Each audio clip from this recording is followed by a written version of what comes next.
سوال نمبر 5، میں ایک شریف گھرانے سے تعلق رکھتی ہوں، نکاح ہوئے 10-11 سال ہو گئے، شادی سے پہلے میں نے دین کا علم نہیں جانا، ازدواجی زندگی میں گھریلو کام کاج کر لیتی ہوں، بچوں کی دیکھ بھال بھی کر لیتی ہوں، لیکن میرے خاوند کو شکایت ہے کہ میں ان کی بات ماننے میں کوتاہی کرتی ہوں، دین سیکھنے کا مجھے شوق نہیں، دین پر چلنے میں لاپرواہ ہوں، کاموں میں سلیقہ مندی نہیں، یعنی یہ سب شوہر کی شکایتیں۔ وہ یہ بھی کہتے ہیں کہ بچوں کے بے دین ہو جانے کا مجھے تمہاری وجہ سے ڈر ہے کیونکہ تمہیں صحیح تربیت کرنا نہیں آتا وغیرہ۔ جتنے اندیشے بھی اس مسئلے میں شوہر کو ہیں،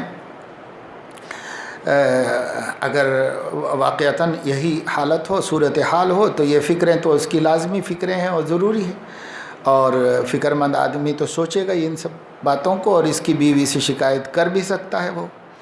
لیکن یہاں دو باتیں سمجھنے کی ہیں۔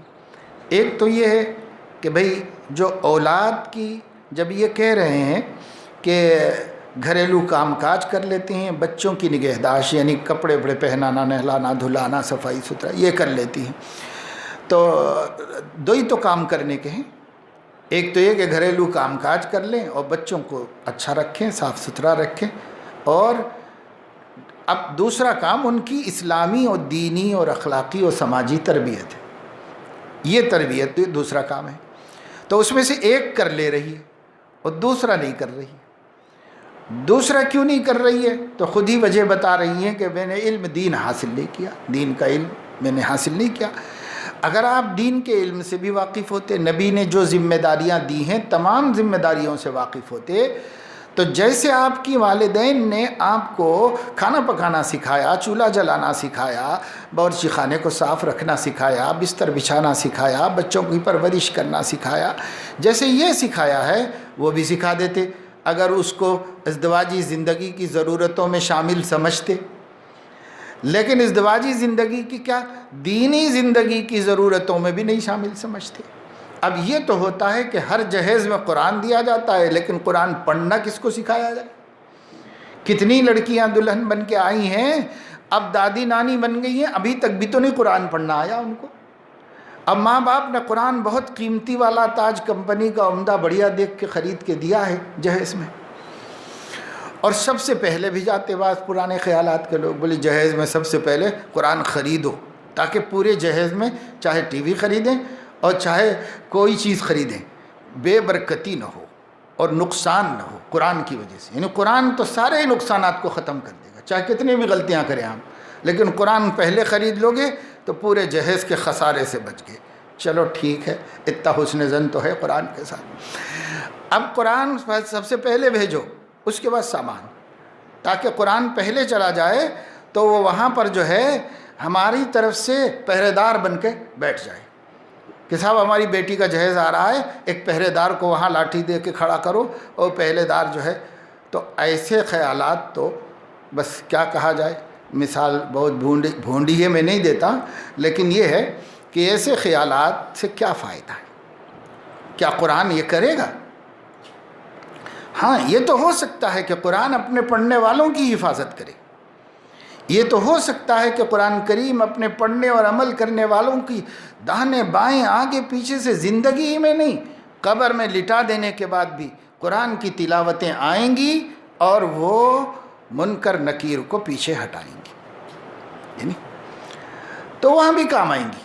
لیکن سب جزدان میں لپیٹ کے رکھنے سے کام آنا تو نہ ہمیں کسی حدیث میں نہیں معلوم ہوا کہ یہ جو ہے قرآن کی فریاد کے نام سے بچپن میں ہم نے پڑھی تھی جگہ جگہ، جامعۃ العلماء کی طرف سے ایک چارٹ ہوتا تھا جس کے اوپر قرآن کی فریاد بڑی خوبصورت چھپی ہوئی ہوتی تھی، یعنی طاقوں میں سجایا جاتا ہوں، آنکھوں سے لگایا جاتا ہوں، اور کیا کیا کیا جاتا ہوں سب تھا اس میں۔ لیکن کس کام کے لیے صاحب؟ جب قول و قرار کے لیے تکرار کی نوبت آتی ہے، ہاتھوں میں اٹھایا جاتا ہوں، سینوں سے لگایا جاتا ہوں۔ کیا ہے کے واسطے؟ قسمیں کھانے کے واسطے۔ بات قسم رکھا، بہو کہہ رہی ساس کو کہ قرآن لے کے بولیے، ساس کہہ رہی قرآن لے کے بول، قرآن لے کے بول۔ تو قرآن اتنے ہی کام کے لیے دیا تھا جہیز میں کہ صاحب جھگڑے ہو جائیں تو قرآن ہاتھ میں لو، شوہر لے بیوی لے، بس اس کے لیے تھا قرآن۔ کیا قرآن کو ہم نے بنایا؟ تو قرآن کو جو حشر ہم نے کیا ہے، تربیت دین کا بھی وہی حشر ہم نے کیا ہے۔ اپنی بیٹیوں کو جہاں آپ گھر گھرستی سکھاتے ہیں، اور وہ بھی ضروری ہے، سکھانے کی چیز ہے، زندگی کا سکھ اس سے وابستہ ہے، یہ تو سکھاؤ، ضروری کام ہے، اچھی باتیں ہیں، لیکن ایمان سکھاؤ، دین سکھاؤ، شوہر کے حقوق سکھاؤ۔ اگر سسرال میں رہنا ہے تو لوگوں کو کیسے انگیز کیا جائے، کیسے ان لوگوں کو سنبھالا جائے، اس کا سلیقہ قرینہ سکھاؤ۔ اور جو ہے ہم نے اب تک جو تجربے سامنے آئے ہیں اس کی روشنی میں بتاتے ہیں، جتنی لڑکیوں نے یہ مسئلہ شوہر کو بتا کر کے کہ میری ذمہ نہیں ہے سسرال والوں کی خدمت، لہذا میں الگ رہنا چاہتی ہوں، الگ رکھو، جھگڑے ہوئے، عالم کے پاس گئے، مفتی کے پاس گئے، انہوں نے بھی کہا کہ صاحب اگر بیوی نہیں رہنا چاہتی ہے تو الگ رکھیے، گھر لیجیے، الگ رکھیے۔ اس طرح صرف نفسانی خواہشات سے جن لوگوں نے اپنے آپ کو الگ کیا، پھر وہ الگ ہو کے بھی تو سکھ سے نہیں رہے، زندگی الگ ہو کے بھی سکھ سے نہیں رہے، کیونکہ یہاں سبب دین نہیں تھا، دین اس کا سبب نہیں تھا، اس لیے کہ دین اگر یہ حق بتایا تھا تو کچھ اخلاق بھی بتائے تھے۔ اگر آپ حق جانتے ہیں تو اخلاق کو بھی جانتے ہوتے، اخلاق کو جانتے ہوتے تو اخلاق یہ کہتا کہ دیکھو تمہارا حق تو یہ ہے کہ تم شوہر سے کہہ کر اپنے کو الگ بھی رکھ لے سکتے ہو، الگ گھر گھرستی کر لے سکتے ہو، تمہیں اس کا حق حاصل ہے۔ لیکن خلق یہ ہے کہ شوہر اگر خوش نہیں ہوگا تو زندگی خوشگوار نہیں ہوگی، اور اگر تم شوہر کے ماں باپ سے لڑ کے ہٹو گے تو وہ خوش کیسے ہوگا، وہ خوش نہیں ہوگا تو زندگی خوشگوار نہیں ہوگی۔ تو اپنی زندگی کو خوشگوار بنانے کے لیے عقل بھی تو استعمال کرو۔ رہ گیا بسا اوقات سسرال والوں کا ظلم۔ تو اگر ظلم اس حد تک ہے کہ واقعی یہ ظلم ناقابل برداشت ہے تو پھر شوہر کو خود سوچنا چاہیے، اور اگر ایسا نہیں ہے بلکہ معمول کے معاملات ہیں جو ہر گھر میں بس دین نہ ہونے کی وجہ سے ہیں، جہاں بھی ہے دین، پیسہ ہے، تعلیم ہے، ڈگریاں ہیں، سامان ہے، قالینیں ہیں، صوفے ہیں، گاڑیاں ہیں، فریجیں ہیں، مشینیں ہیں، سب ہے، لیکن دین نہیں ہے، دین نہیں ہے، اس لیے جھگڑے۔ اور آپ کہیں گے کہ بہت سے دیندار گھرانوں میں بھی ہم دیکھتے ہیں کہ ایسا ہی ہوتا ہے، تو یاد رکھیے کہ دیندار گھرانہ آپ کہہ رہے ہیں، لیکن اگر وہاں بھی دین نہیں ہے تو بھائی جہاں بھی مصیبت آ رہی ہے دین چھوڑ کے آ رہی ہے۔ ہو سکتا ہے آپ دیندار اس بنیاد پہ کہہ رہے ہیں کہ صاحب ان لوگوں کا شکل شباہت دینداروں جیسی ہے، اور ان لوگوں کہ ان کے مرد جو ہے داڑھیاں رکھتے ہیں اور ان کی عورتیں جو ہیں باہر نکلتے وقت برقع پہنتی ہیں، اور یہ کہ جو ہے نماز پڑھتے ہیں، تو ٹھیک ہے، یہ تو دین ہے، اس کے دین ہونے کا انکار نہیں، لیکن کیا یہی دین ہے؟ جس دین کے نہ ہونے سے جھگڑا ہو رہا ہے وہ اخلاق کا دین ہے، وہ نہیں ہے۔ اگر وہ ہوتے تو گھروں میں کیوں جھگڑے ہو؟ اخلاق ہوں تو آدمی دوسرے کو برداشت کرتا ہے اور اس کا حق ادا کرتا ہے، یہ اخلاق کی بنیاد ہے۔ سامنے والے کی حق تلفی کو گوارا کر لینا اور اس کا حق نہ مارنا، اس کا حق ادا کر دینا اور حق تلفی کو گوارا کر لینا، یہ اخلاق کی جڑ ہے۔ یہ اخلاق کی جڑ نہیں تو پھر کیا فائدہ ہے ہمارے لیے؟ تو دیکھو دین جہاں ہوگا انشاءاللہ امن ہوگا۔ دین ہی جب جنت میں لے جاتا ہے تو جنت اس جگہ کو کہتے ہیں بہشت آجا کے آزارے نباش، کسی کو کسی سے تکلیف نہ ہو، اس کو جنت کہتے ہیں۔ تو وہ جنت کس سے ملی؟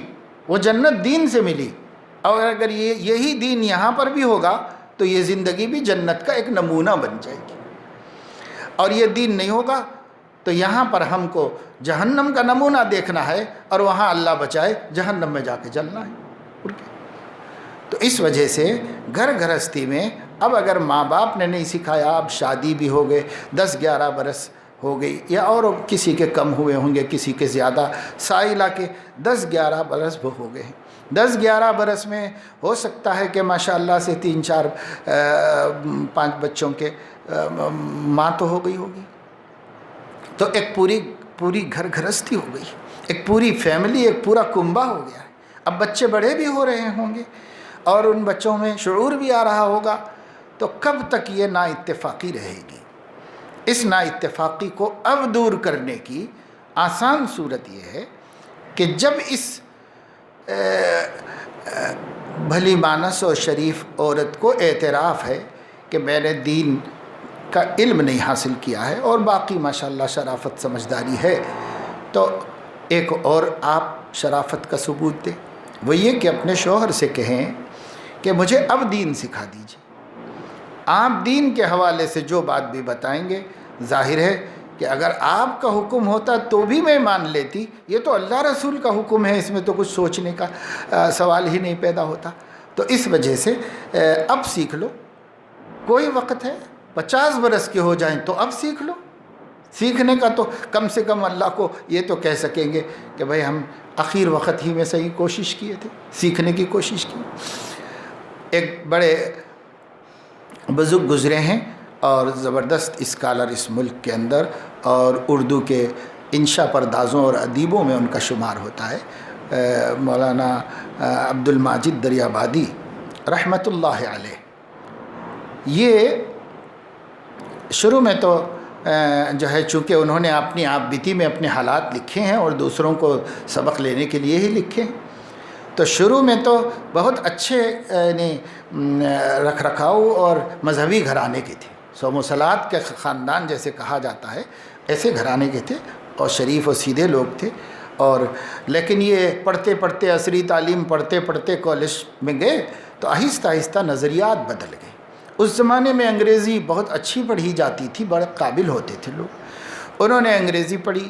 پھر جب وہ کہتے ہیں کہ میں جب علی گڑھ کالج میں داخلہ لیا تو مذہب کے خانے میں نیشنلسٹ لکھا اپنے کو، مسلمان لکھنا میں نے پسند نہیں کیا، کیونکہ اپنے کو مسلمان کہتے ہوئے مجھے شرم آتی تھی۔ اتنا انگریزی لٹریچر پڑھ لیا تھا اس وقت تک انہوں نے لائبریریوں کے اندر کہ عیسائیوں کے لٹریچر کی وجہ سے سیدنا محمد الرسول اللہ صلی اللہ علیہ وسلم سے بدگمانی ہو گئی تھی، اور اللہ تعالیٰ کا وجود بھی وہ ناقابل قبول ہو گیا تھا، یہ کیفیت ہو گئی تھی۔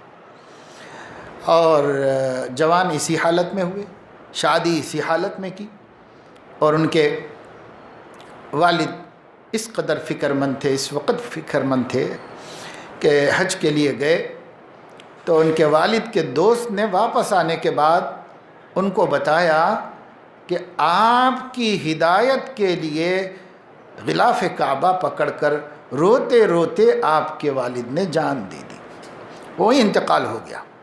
تو ساتھ میں جو گئے تھے بستی کے لوگ، ان کے والد کے دوست، انہوں نے آنے کے بعد بتایا کہ آپ کے والد، ہمارے ابا کا انتقال کیسے ہو گیا تھا؟ انہوں نے بتایا کہ صاحب آپ کے والد کا انتقال آپ کی گمراہی اور آپ کی ہدایت کے لیے اللہ تعالیٰ کے سامنے غلاف کعبہ پکڑ کے روتے رہے، روتے روتے روتے روتے جان بھی دے دی انہوں نے۔ تو وہ یہ فرماتے ہیں کہ اس خبر کے بعد ایک ہلکی سی روشنی تو دل میں پیدا ہوئی کہ بھئی ہدایت ایسی چیز ہے کہ میرے باپ نے میرے لیے ہدایت کے لیے جان دے دی، تو ایک ہلکی سی روشنی ضرور پیدا ہوئی۔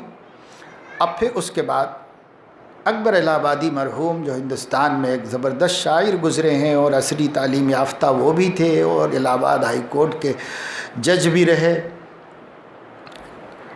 ان کی بھی اصلاح و تربیت حکیم الامت حضرت مولانا اشرف علی تھانوی رحمہ اللہ سے رجوع ہونے کے بعد ہوئی۔ انہوں نے ملاقات کر کے ایک دفعہ ان کو سمجھایا اور نصیحت کی، ان کی نصیحت نے پھر ارادہ ذرا مضبوط کیا۔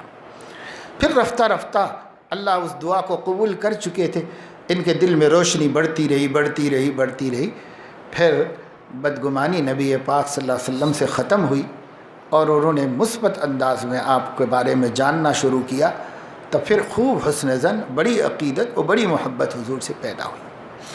خیر یہ ان کی اپنی جوانی ہے، یعنی بگاڑ کے جو آپ انتہا سوچ سکتے ہیں وہاں تک پہنچے، لیکن پھر اسباب کیسے ہوئے؟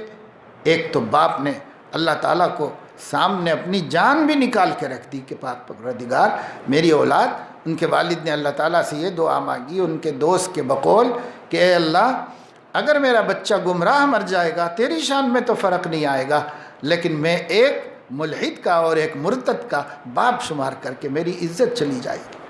تو اللہ سے انہوں نے مانگا، تو اب اپنے بچوں کے بگاڑ پر کن ماں باپ کے دل اتنے دکھ رہے ہیں؟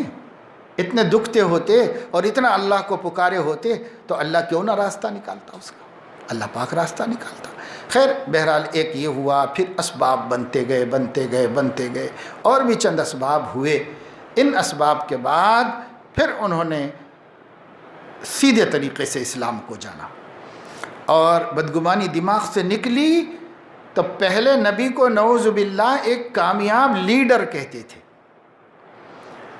اور جب بدگمانیاں دماغ میں سے نکل گئیں تو پھر ان کو اللہ کا رسول مانا۔ اللہ کے رسول میں اور کامیاب لیڈر میں زمین آسمان کا فرق ہے، زمین آسمان کا فرق ہے۔ مگر ان کو تب سمجھ میں آیا۔ تو خیر میں یہ بات بتا رہا تھا کہ مولانا نے، وہ بڑے ادیب تھے، اخبار نکالتے تھے، اور محمد علی جوہر کے انگریزی اخبار کامریڈ کی جو ہے ایڈیٹنگ کرتے تھے وغیرہ، بہت قابل آدمی تھے۔ پھر اپنا اخبار بھی نکالنے لگے، پھر کئی کتابیں لکھی، انگریزی اور اردو میں قرآن مجید کی بڑی عظیم تفسیر انہوں نے لکھی ہے۔ بہرحال اس میں کچھ چند غلطیوں کوتاہیوں سے علماء کو اختلاف ہو سکتا ہے، لیکن بہرحال اہل علم میں بھی معتبر ہوئی اور جدید تعلیم یافتہ طبقے میں بہت معتبر ہوئی۔ بہرحال آخر عمر میں یہ حضرت حکیم الامت رحمۃ اللہ علیہ سے بیعت ہو گئی۔ بیعت تو شیخ الاسلام حضرت مدنی سے ہوئے، لیکن اپنی تربیت کے لیے حکیم الامت کے ہاں انہوں نے بھیجا، لے جا کے چھوڑا، پھر وہاں تربیت ہوتی رہی۔ تو خط و کتابت کرتے کرتے کرتے حقوق کا جب مسئلہ سمجھ میں آیا تو خود لکھا ہے، ان کی آپ بیتی مارکیٹ میں اویلیبل ہے، کوئی بھی دیکھ سکتا ہے۔ انہوں نے خود لکھا ہے کہ میں نے یہ سوچا اس بڑھاپے میں جا کر کے کہ اس عورت سے، اپنی بیوی سے، اگرچہ کہ میں نے لو میرج کی تھی لیکن میں نے اس کو ستایا بہت ہے، اور اس کی وجہ بھی انہوں نے یہ بتائی ہے۔ نوجوان سمجھیں، غور کریں، اس کی وجہ بھی انہوں نے یہ بتائی ہے، اور بڑے اچھے ادیبانہ انداز میں لکھا ہے کہ ہر جوان لڑکی پر کہنا چاہیے کہ قدرت حسن کا غازہ مل دیتی ہے، چاہے وہ کیسی بھی ہو لیکن کسی کی نظر میں تو جم جاتی ہے، جج جاتی ہے۔ یہ قدرت حسن کا غازہ مل دیتی ہے، پھر وہ پسند آ جاتا ہے کسی کو بھی۔ لیکن ایک شب کے گزرنے کے بعد آدمی اپنی محبوبہ کو بیوی کی صورت میں دیکھنا چاہتا ہے، اور جب وہ بیوی کی شکل میں نہیں نظر آتی تو نفرت بڑھتی چلی جاتی ہے، نفرت بڑھتی چلی جاتی ہے، یہاں تک کہ نا اتفاقیاں عروج پر پہنچ جاتی ہیں۔ میرا بھی ایسا ہی ہوا کہ پورے خاندان کی مخالفت کر کے ایک رشتہ دار بہن سے میں نے لو میرج کیا، اور بہت زور تجھ کو احتشام سے کیا، یعنی لیکن پھر اس کے بعد اس میں سلیقے کی کمی پائی، گھر گھرستی اور گھر کی ذمہ داریوں میں کمی پائی، تو نتیجتاً اس سے دن بدن نفرت ہوتی چلی گئی۔ تو فرمایا کہ میں نے اتنا ستایا تھا کہ اگر مرشد تھانوی کی مجھے رہبری نہ ملی ہوتی تو میں اس کی وجہ سے قیامت میں اللہ کی پکڑ میں آ جاتا۔ تو کیا ہوا؟ اصلاح کسے کہتے ہیں؟ اصلاح اسے کہتے ہیں کہ اب اس بڑھاپے میں اس بڑھیا کی میں نے اتنی محبت اور اتنی خدمت کی کہ کوئی کسی جوان سے بھی کیا کرے گا، ایسی کی میں نے، تاکہ تلافی ہو جائے، جو نقصان میں نے پہنچایا تھا اس کی تلافی ہو جائے۔ تو میرے کہنے کا مقصد یہ ہے کہ بھائی آپ سوال کر رہے ہیں تو آپ تو بڑھاپے میں نہیں ہدایت پا رہے ہیں، آپ تو ماشاءاللہ ابھی جوانی اور اچھی عمر میں ہیں۔ ابھی ارادہ کر لو نا کہ ہم اپنی اصلاح کریں گے، اور اللہ جو چاہتا ہے ویسی زندگی گزاریں گے، نبی جیسے چاہتا ہے ویسی زندگی گزاریں گے۔ کل تک علم نہیں تھا، اب سیکھ لیں گے۔ لوگ ریٹائرمنٹ کے بعد ڈگریاں نکال رہے ہیں کیونکہ تمنا ہے۔ اوپن یونیورسٹی حیدرآباد میں قائم ہوئی تو سب سے پہلا ایڈمیشن لیا ایک 70 سالہ غیر مسلم شخص نے۔ اس سے پوچھا گیا آپ کیا کریں گے اب پڑھ کے؟ تو کہا کہ مجھے پڑھنے کا بہت شوق تھا، لیکن والد کے انتقال کی وجہ سے نوکری کر لیا تھا اور ریٹائرڈ بھی ہو گیا ہوں، لیکن وہ شوق کو اگر پورا کر سکتا ہوں تو اب کیوں نہ کر لوں۔ لہذا شوق پورا کرنے کے لیے انہوں نے داخلہ لیا اور پڑھا، اس بیچارے نے ڈگری نکالی جی۔ تو اگر اس کے لیے شوق ہو سکتا ہے، بھائی اللہ کا دین اب تب نہیں سیکھے تھے، اب سیکھو۔ شادی سے پہلے نہیں سیکھے تھے، شادی کے بعد سیکھ لو۔ بچوں سے پہلے نہیں سیکھے تھے، اب بچے ہو جانے کے بعد سیکھ لو۔ جو تربیت میں کمی ہوئی اس کی تلافی کر لو۔ یہ اور دوسرے یہ ہے کہ اب شوہر یہ سب کہتے رہتے ہیں، اتنی ساری باتیں جو یہاں نقل کی ہوئی ہے، اس میں شوہر کو خود بھی ایک اپنا قصور بھی سمجھنا چاہیے۔ وہ یہ کہ جب اولاد کی اچھی تربیت کرانا ہی تھی تو اچھی عورت کا تلاش کرنا چاہیے تھا۔ اچھی عورت کس کو کہتے ہیں؟ جس کے رنگ اچھا ہو، روغن اچھا ہو، اور یہ اچھا ہو، یہ اچھا ہو، یا پیسے والی ہو، یا ڈگری ہولڈر ہو، نہیں۔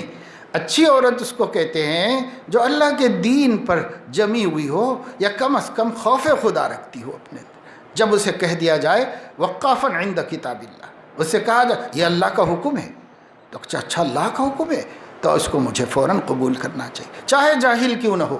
جب اسے کہا جائے یہ اللہ کا حکم ہے، یہ نبی کا حکم ہے، اگر وہ قبول کر لے تو وَلَأَمَةٌ مُؤْمِنَةٌ خَيْرٌ مِّن مُشْرِكَةٍ وَلَوْ أَعْجَبَتْكُمْ۔ اس کا یہ مطلب ہے ایک کالی کلوٹی غریب باندی ایمان والی ہے تو مشرکہ سے بہتر ہے، اگرچہ کہ اس کا حسن و جمال تمہیں تعجب میں ڈال دے اور تمہیں بہت خوش کر دے، تب بھی وہ لے کے کیا کرو گے؟ کھال کی کیا قیمت ہے؟ کھال کی کوئی قیمت نہیں ہے، خلق کی قیمت ہے، ایمان کی قیمت ہے، اور دنیا میں اخلاق کی بھی قدر ہو جاتی ہے، اور مرنے کے بعد تو دین ایمان کے بغیر کام چلنے والا نہیں، اس لیے وہاں اخلاق بھی چاہیے اور دین ایمان بھی چاہیے۔ تو یہ ہے۔ اب اگر ہو گئی غلطی، یا یہ کہ اچھا ہی سمجھ کے بسا اوقات کسی خاندان کا انتخاب کیا جاتا ہے، دین کی امید پہ کیا جاتا ہے، لیکن بعد میں تجربہ اس کے برخلاف ہو سکتا ہے، تو کیا کریں؟ ایک تو تانا نہ دیں، ملامت نہ کریں، بار بار کچوکے نہ لگاتے رہیں کہ صاحب میں ایسا سمجھا تھا ایسی نکلی، ایسا سمجھا تھا ایسی نکلی۔ نہ حسن ظاہر پر تانا کریں، نہ سیرت اور کردار پہ کریں، بلکہ اس سے نفرتیں بڑھیں گی اور دوریوں میں اضافہ ہوگا۔ بجائے اس کے اب اس بات کو، اس کانٹے کو دل ہی میں چبھا رہنے دو، اوپر سے پھول بن جاؤ، اور بن کر کے اس معاملے کو تھوڑا تھوڑا کر کے حکمت عملی سے اصلاح و تربیت کر لو۔ نبھانا ہے اب اس کے ساتھ، جیسا بھی نبھانا ہے تو نبھایا جائے، تو اس کی کوشش کی جائے۔ کبھی ایسا ہوتا ہے کہ صاحب ہم ایک چیز لینے کے لیے گئے تو اصلی سمجھ کے لیے تھے، ڈپلیکیٹ نکل گئی، تو کیا کریں گے؟ اب آگے بھی پیسہ دے کے لائے ہیں تو اس کا کام چلا لو اسی سے، اور اس دنیا میں تو جیسی بھی بیوی ایمان والی مل جائے اس سے کام چلاؤ، مگر دین میں سمجھوتا نہ کرو۔ دین کو حکمت عملی سے آہستہ آہستہ صبر کے گھونٹ پیتے پیتے کرو، انشاءاللہ اللہ رب العزت دونوں کو بھی اجر عطا فرمائیں گے۔ اگر دونوں ایک دوسرے کو برداشت کر لیں گے تو اجر بھی دیں گے اللہ تعالیٰ، اور ایک دن آئے گا کہ بڑھاپے ہی میں صحیح ایک دوسرے کے لیے راحت جان بن جائیں گے، اور ایک دوسرے کی تکلیفوں کو بھلا دیں گے، غم غلط کر دیں گے۔ یہاں نہیں تو اللہ جنت میں تو ختم کر دے گا سب۔ بہرحال اب تو نبھا لینا چاہیے۔ باقی نکاح جنہوں نے نہیں کیے ان کو چاہیے کہ رنگ روغن دولت اور میٹھی میٹھی باتوں سے متاثر نہ ہوں۔ بات یہ ہے کہ خوف خدا کو تلاش کریں، لڑکی شوہر میں خوف خدا کو تلاش کرے، اور شوہر بیوی کے اندر بیوی بنانے کے لیے جس کا انتخاب کرے اس میں خوف خدا کو تلاش کرے، اس کے کچھ خارجی اسباب کو دیکھ لے، اور اس طرح اللہ تعالیٰ کا خوف اور دین کا علم اور تقوی و پرہیزگاری اس کو ترجیح دی جائے۔ آپ کہیں گے ابھی زمانے میں کہاں ملیں گے؟ بہرحال ملیں گے، جوئندہ یا بندہ، ڈھونڈنے والے کو سب کچھ ملتا ہے اس دنیا میں۔ ڈھونڈنے سے خدا ملتا ہے، اب خدا سے زیادہ قیمتی تو کوئی چیز نہیں ہے۔ جب خدا ملتا ہے تو وہ بھی ملیں گے، اور نہ ملے تو خود بنا لیں اپنی حکمت عملی سے۔ پتھر کو ہیرا بنانا یہی تو کمال ہے، ہیرے کو توڑ کے پھینکنا کوئی کمال نہیں ہے۔